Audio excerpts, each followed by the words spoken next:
पहले मोहम्मद अली जिन्ना की जिद के चलते 1947 में हुआ देश का विभाजन और उनकी जिद के आगे महात्मा गांधी जी को भी झुकना पड़ा और अलग पाकिस्तान की रचना हुई और उस वक्त लाखों लोगों का कत्लेआम हो गया। अलग इस्लामिक देश तो बनाया गया मगर अलग हिंदू राष्ट्र क्यों नहीं बनाया गया? सभी मुसलमान हिंदुस्तान छोड़कर क्यों नहीं गए? लगभग 4% मुसलमान भारत में ही रह गए। अलग पाकिस्तान लेकर भी उनका पेट नहीं भरा तो कश्मीर के कुछ हिस्सों पर कब्जा कर लिया। 1947 में जो लोग 4% मुसलमान हमारे हिंदुस्तान में रह गए, उनकी बढ़ोतरी 400% तक कब पहुंच गई किसी को पता ही नहीं चला। तो हिंदुस्तान में ही हिंदू जनसंख्या पार्टीशन के वक्त 90% थी, वे आज की तारीख में घटकर 79% तक पहुंच गए। हमारा इतिहास गवाह है कि हमारे महाराणा प्रताप हो या झांसी की रानी हो, खूब ताकतवर होने के बावजूद कभी बेवजह और पहले किसी पर भी वार नहीं करते थे। मगर आज का इंडियन मुसलमान जहाँ भी रहता हो माइनॉरिटी में होता है, तब तो भीगी बिल्ली की तरह रहता है, मगर जैसे ही वे एरिया में माइनॉरिटी मेजोरिटी में तब्दील हो जाती है तब वे अपनी मनमानी पर उतर आता है। पहले कश्मीर से 399 पंडितों को कत्लेआम कर दिया गया, जिसके चलते हमारे हिंदू पंडितों को रिफ्यूजी बनकर रहना पड़ा। मुस्लिम बहुमत वाले इलाकों में पुलिस भी जाते हुए डरती है।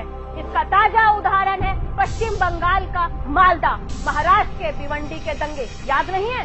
गोधरा में 59 कार सेवकों को किसने जलाया था? उसी 59 लोगों को जिंदा जला दिया गया था।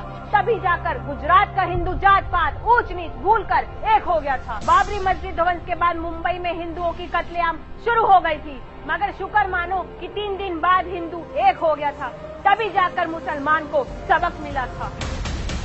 इसलिए आज भी मैं कह रही हूँ, हिंदू अगर जात पात ऊंच नीच और पंथ में बंटकर रहा तो कुछ नेता उसका फायदा उठाकर फिर से सत्ता पर काबिज हो जाएंगे और 2014 के पहले जैसे हिंदू मेजॉरिटी में होकर भी दहशत में जी रहा था, वैसे दिन वापस शुरू हो जाएंगे। उसका ताजा उदाहरण अभी पश्चिम बंगाल और केरला में दिखाई पड़ रहा है, जहाँ की सरकार वोट की राजनीति करते हुए हिंदू पर हो रहे अत्याचार पर अपनी नजर पलट लेती है।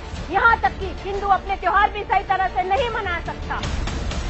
पिछले 10 साल की बात कहूँ तो केरल में 10,000 हिंदू लड़कियों को मुसलमान लड़कों ने फंसाकर धर्म परिवर्तन करा दिया और इसको लव जिहाद भी कहा जाता है। कुछ हिंदू लड़कियां जो मुसलमान लड़कों से शादी किया करती थी, उनमें से कुछ लड़कियों को टेररिस्ट बनाने के लिए सीरिया भेज दिया जाता था, जिसके चलते सुप्रीम कोर्ट ने NIA को जांच के आदेश भी दिए हैं। इसलिए हम कह रहे हैं कि हिंदुओं को एकजुट होने का वक्त आ गया है, क्योंकि हिंदू खतरे में है। अगर हिंदू एकजुट होकर नहीं रहा तो हिंदुस्तान कब एक इस्लामिक स्टेट बन जाएगा पता भी नहीं चलेगा।